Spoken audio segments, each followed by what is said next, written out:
Hi, my name is Phil. I like to talk about politics, and with the general election still very likely before Christmas and the Conservatives already ahead in the polls, more news has emerged this week of the assaults that Boris Johnson will yet again make on common decency during that election campaign. Anyone opposed to the Conservatives and a no-deal Brexit, to say nothing of Brexit in any form, should be pretty worried.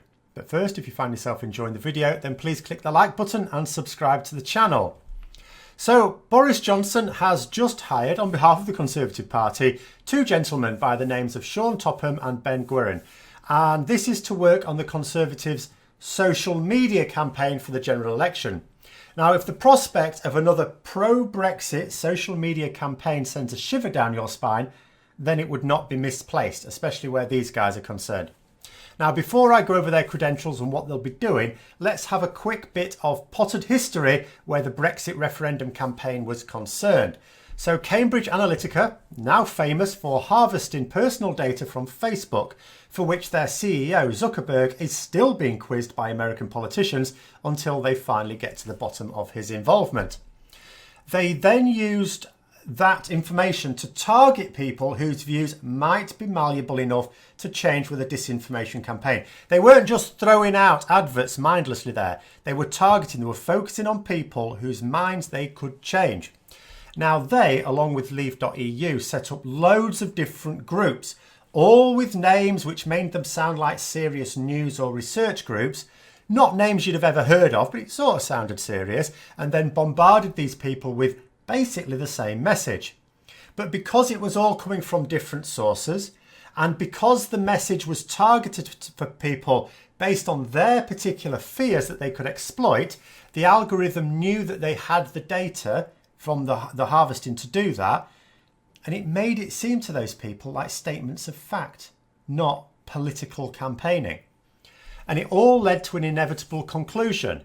It did two things. First of all, fired up the sensibilities of people to get them to go out and vote where maybe some of them wouldn't have in the first case, but also to vote the way those groups wanted them to vote. Cambridge Analytica shut down after their dirty dealings became public, but not because they were shut down, but to stop authorities nosing through their logs.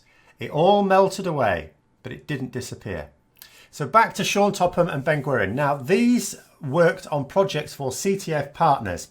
This is the group run by Sir Linton Crosby, who is a close ally of Boris Johnson. It runs on disinformation campaigns for whoever will pay. They do exactly what the groups behind Brexit did. They set up lots of groups, all pretending to report on the news or to be research groups, and all designed to target people who may be susceptible to false facts that play on their fears. All designed to get them to think a particular way. Now, in the case of a general election, it'll also be to get people to vote a particular way. If the Corbyn supporters out there think that the Tory press are mean to him at the moment, wait until you get a load of the messages that will come out of the Conservative social media campaign.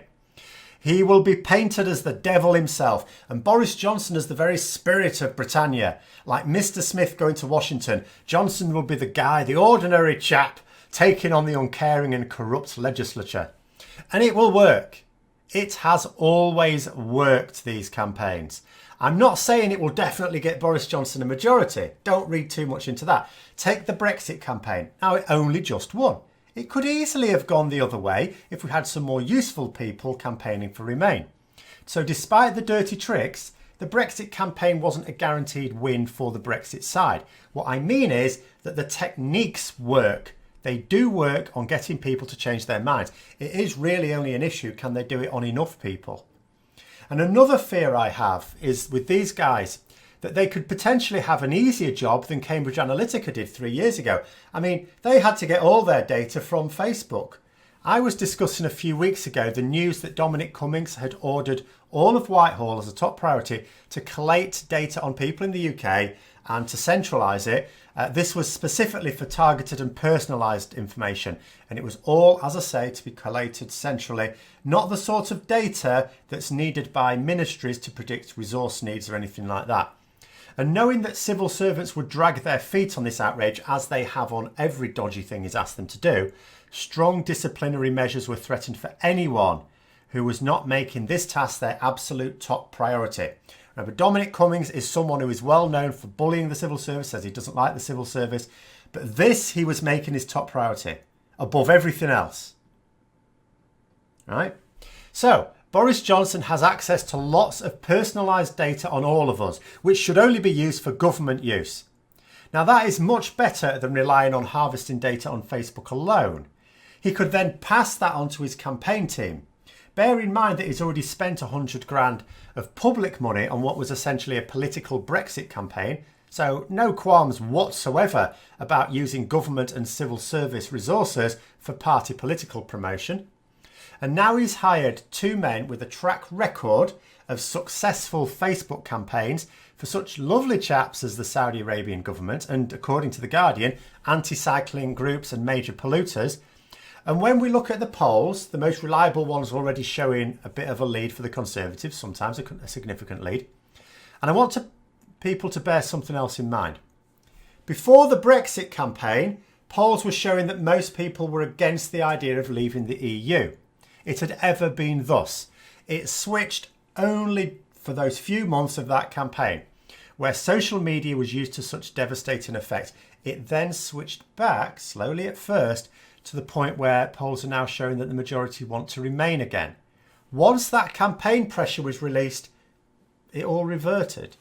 Now imagine a scenario where the Conservatives, whose polling at the moment wouldn't suggest that they have enough to guarantee a majority, though it is possible, as I explained in a video yesterday, using this campaign to utterly destroy the image of the already unpopular Jeremy Corbyn, to raise the profile of Boris Johnson and the Conservatives, to not only fire people up to go out and vote, when perhaps they wouldn't have done before, but all to vote Conservative. And all the while, instead of just randomly throwing out political messages there, no, focusing very carefully on two things. One, marginal constituencies, and two, the people who their algorithms suggest are malleable, are open to having their minds changed if you've got the right information to press their buttons. And just like Cambridge Analytica did in 2016, in two major political campaigns, the Brexit referendum and the presidential election, proving that it was no fluke, are we worried yet? And as I keep saying, I do not for the life of me understand why Corbyn and Labour are giving Johnson the election that he wants on his terms. At the very least, at the minimum, legislate to make political campaigning on social media illegal until we have laws in place that prevent this sort of disinformation. Do that at least. But he won't. So I hope you found the video interesting. If you'd like to support the channel further, then please click the Patreon link for details. And until next time, I'll see you later.